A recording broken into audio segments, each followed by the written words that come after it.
Assalamualaikum dan salam sejahtera. Saya Khairul Nazri bin Talib.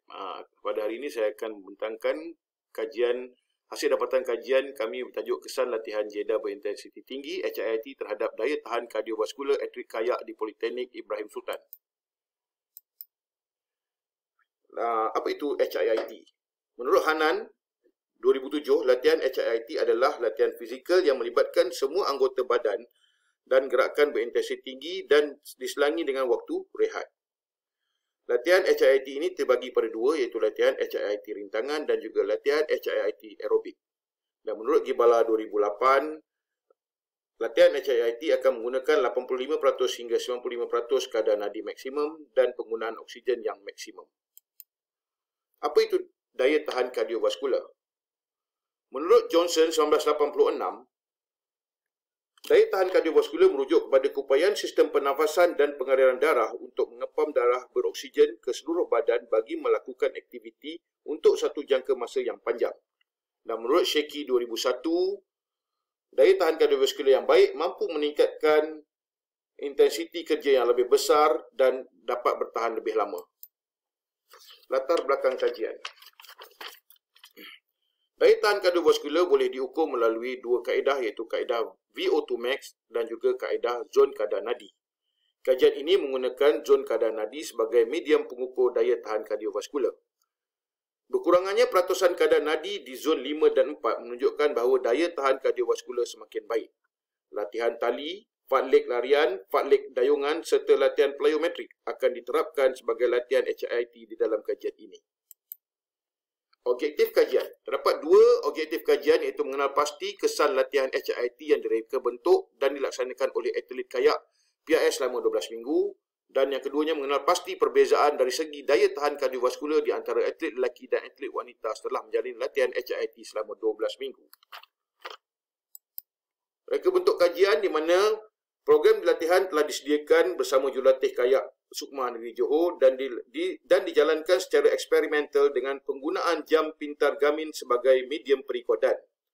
12 minggu latihan dengan 47 hari latihan HIIT, 12 hari latihan beban, 24 hari cuti dan 4 hari ujian.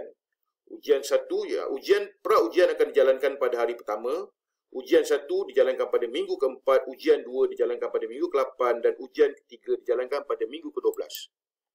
Sampel kajian. Sampel berkelompok digunakan di mana sampel adalah terdiri daripada atlet kayak PIS yang masih aktif dan terlatih yang akan mewakili negeri Johor dalam Sukma dan juga Sukib. 10 orang atlet, iaitu 6 lelaki dan 4 wanita berusia 18 hingga 21 tahun digunakan sebagai sampel kajian. Berikut adalah program latihan yang telah dirancang, di mana dirancang untuk 12 minggu dan latihan HIIT akan dilaksanakan 4 kali seminggu. Pada bulan pertama, masa interval di antara latihan adalah sebanyak 3 minit dan set latihan yang dijalankan adalah sebanyak 5 set. Pada bulan kedua, masa interval di antara latihan dikurangkan kepada 2 minit, namun begitu set latihan juga dikurangkan kepada 4 set sahaja. Dan pada bulan ketiga, masa interval di antara latihan dikurangkan kepada 1 minit dan juga set latihan dikurangkan kepada 3 set sahaja. Instrumen pengukuran kajian. Menggunakan bip test kerana mempunyai pekali kolerasi kepercayaan sebanyak R0.93. Norma bip test yang bagi atlet yang berusia 18 hingga 25 tahun bagi atlet lelaki adalah pada tahap 10 ulangan 2 dan wanita pada tahap 8 ulangan 7. Semua atlet perlu berlari mengikut tahap yang telah dinyatakan dan akan merekodkan data latihan melalui jam pintar Garmin mereka. Dapatan dari kajian, data mentah yang diperolehi dari kajian ini akan diproses di SPSS versi 23.0 dan semua data melalui proses normality dengan nilai taburan normal yang boleh diterima, itu P lebih besar daripada 0.05. Data yang digunakan adalah data yang mewakili peratusan kadar nadi latihan yang berada pada zon 5 sahaja. Berikut adalah jadual analisa T bagi sampel berpasangan di mana setiap ujian dijalankan. Pada pasangan pertama, iaitu pra-ujian dengan ujian 1, Didapati penurunan min iaitu peratusan kadar nadi latihan pada zon 5 telah berlaku sebanyak 2.79%. Pada pasangan kedua iaitu pra ujian dan ujian 2 juga didapati penurunan kadar nadi latihan di zon 5 sebanyak 9.97% dan pada pasangan 3 iaitu pra ujian dengan ujian 3 didapati penurunan sehingga 17.5%. Berikut adalah analisa ujian T sampel bebas bagi perbandingan peratusan kadar nadi atlet lelaki dan atlet wanita pada zon 5 setelah ujian 3 dijalankan. Didapati perbezaan min peratusan kadar nadi pada zon 5 bagi atlet lelaki dan wanita adalah amat sedikit, iaitu perbezaan di antara 0.417 sahaja.